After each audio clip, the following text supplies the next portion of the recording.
Hello children, today we are going to start our next topic in English grammar. Our today's topic is direct and indirect speech. Children, in your previous classes, you have very well understood what direct and indirect speeches are. Under direct speeches, we quote the exact words of the speaker, whereas under indirect speech, we try to mean what message the speaker wants to convey to us. So here are a few sentences. You will find that whenever we write a sentence in the direct speech, we write his exact words within the quotation marks, whereas these quotation marks, like the inverted commas, the comma, the full stop, and all the other punctuation signs, are removed in the indirect speech. We simply write a sentence beginning with a capital letter and concluding with a full stop. In this grammar class, we are going to learn how to change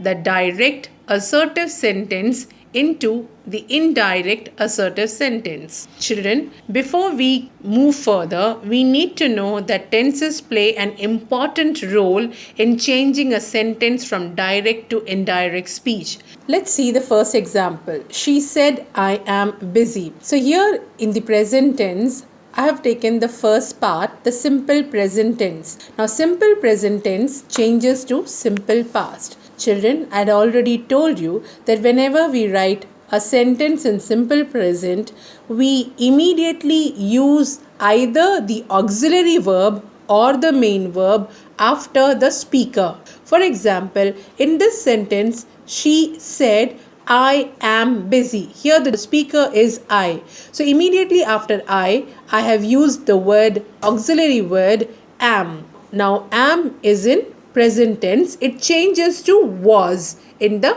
past tense. So the sentence will be, she said that she was busy. So let's see the next sentence. She said, I play chess. Now here, I, immediately after the subject, the verb play is in simple present tense. It changes to played in the indirect speech. So the sentence is, she said that she played chess. Here are a few more sentences. She said, I live in Delhi. She said that she lived in Delhi. They said, we speak Chinese. They said that they spoke Chinese. Let's move on to our next slide. So here we are going to change the present continuous tense into past continuous tense. From all these sentences, you might be clear that we change the tense of the sentences which are within the quoted marks. The sentences which are written in present continuous tense are changed to past continuous tense. Let's see the first example.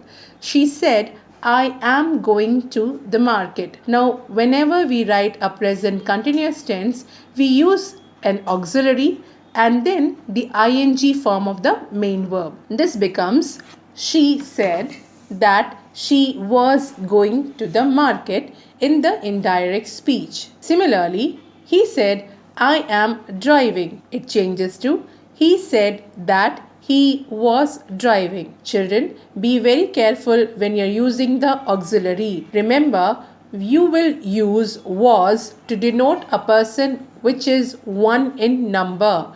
But whenever you speak more than one person, you use the auxiliary word. See the next sentence. We said we are shopping in market. We said that we were shopping in market. They said we are speaking Chinese. They said that they were speaking Chinese. So whenever there is one person, we use the auxiliary was in the indirect speech. But whenever there are more than one person, we use were in the indirect speech to change it into past. Here is our next slide. In this slide, we are going to change present perfect to past perfect. She said, I have completed my work. So in the present perfect, we either use has or have and the past participle form of the main verb. Remember, has is used for people who are one in number. Together with has or have, we use the third form of the verb, that is the past participle form of the verb. Let's see the first example. She said, I have completed my work. Now, I and you, although they show one person, but they will always use the auxiliary have. Present perfect changes to past perfect. She said, I have completed my work changes to she said that she had completed her work. He said, Sham has written the exam. He said that Sham had written the exam well. There are other two examples. We said, we have decided to join the group. We said that we had decided to join the group. They said, we have mended the wall. They said that they had mended the wall. So, present perfect changes to past perfect. And whenever you write a sentence in past perfect, you use had and the third form of the verb. Had goes with everyone, whether it is one person or more than one person. So, here is our next slide. We are talking about present perfect continuous tense and it changes to past perfect continuous tense. Let's see the first example. She said, I have been completing my work. Here we are using perfect as well as continuous. So has or have plus been plus ing form of the main verb.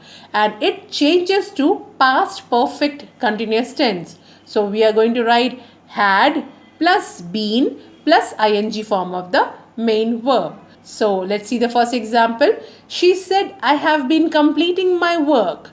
It changes to she said that she had been completing her work. He said, Sham has been writing the exam well. He said that Sham had been writing the exam well. Another two examples for you. We said, we have been deciding to join the group. We said that we had been deciding to join the group. They said, we have been mending the wall. They said that they had been mending the wall. Children, you note another thing out here is that whenever we remove the quotation mark, we use the conjunction that to connect the speaker and the words spoken by the speaker. But it is not compulsory that you have to use the conjunction that. Let's see the last example once again. You can either write they said that they had been mending the wall or they said they had been mending the wall.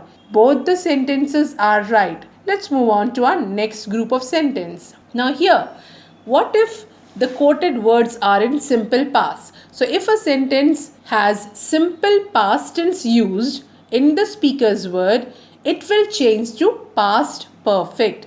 For example, she said, I bought apples. So, I bought becomes she had bought. Remember, past perfect uses had.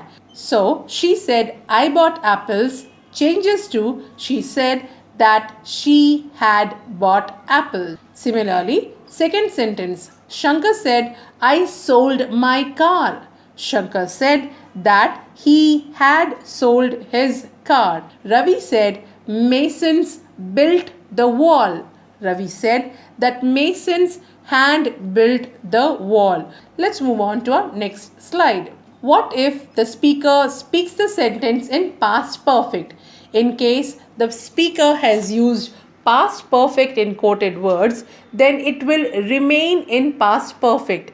But whenever you change, you need to observe the pronouns. For example, she said, I had bought apples changes to she said that she had bought apples, not I. You cannot write I here. You have to write she because it is she who had bought the apples. Similarly, Shankar said, I had sold my car. Shankar said that he had sold his car. Ravi said, masons had built the wall. Ravi said that masons had built the wall. It will remain as it is, only the pronouns have a change.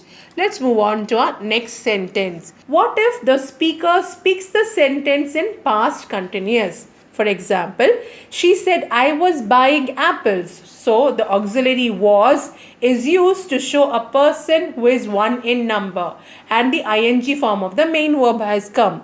So it is a sentence in past continuous.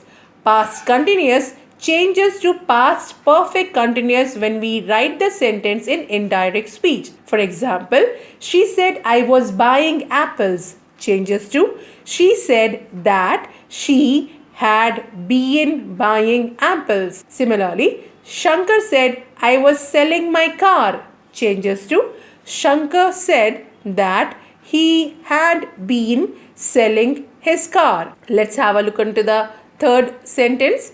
Ravi said, masons were building the wall. Ravi said that masons had been building the wall. Let's move on to our last form of past tense. So the last form of past tense is in past perfect continuous tense, and it remains in past perfect continuous tense. For example, she said, I had been buying apples. Only the pronoun has a change. She said that she had been buying apples. Shankar said, I had been selling my car. Shankar said that he had been selling his car. Ravi said, masons had been building the wall. Ravi said that masons had been building the wall. Now, what if the speaker uses future tense? Quite simple. In future tense, only will and shall gets changed to would or should. Let's see the first example. She said, I will buy apples. Here, in the indirect speech, when we write the same sentence, will becomes would. So you're going to write, she said that she would buy apples. Shankar said, I shall be selling my car. Shankar said that he should be selling his car. Ravi said, masons will have built the wall. Ravi said that masons would have built the wall. Sarika said, I will have been shopping in the plaza. Sarika said that she would have been shopping in the plaza. So you can see will alone changes to would, or shall alone changes to should, may changes to might. Here there is a tabular column which shows changes in pronoun when you write sentence from direct to indirect. As you all can see, the blue color boxes show the pronoun in direct speech, and what happens to it when we write those pronouns in indirect speech. I changes to he or she, we changes to they, you changes to he, she or they, as according to the demand of the sentence. Children, write this tabular column in your grammar note, that is in your supplementary note, so that you remember the pronouns which gets changed in the indirect speech. Let's move on to our next slide. Here are the other changes which come in the direct speech when you write the same sentence in indirect speech. Now becomes then. If we are using the word this, it gets changed to that. For example, I have been reading this book changes to I had been reading that book. So there are certain changes which goes into certain words when we write a sentence from direct into indirect. Children, with that I conclude the lesson.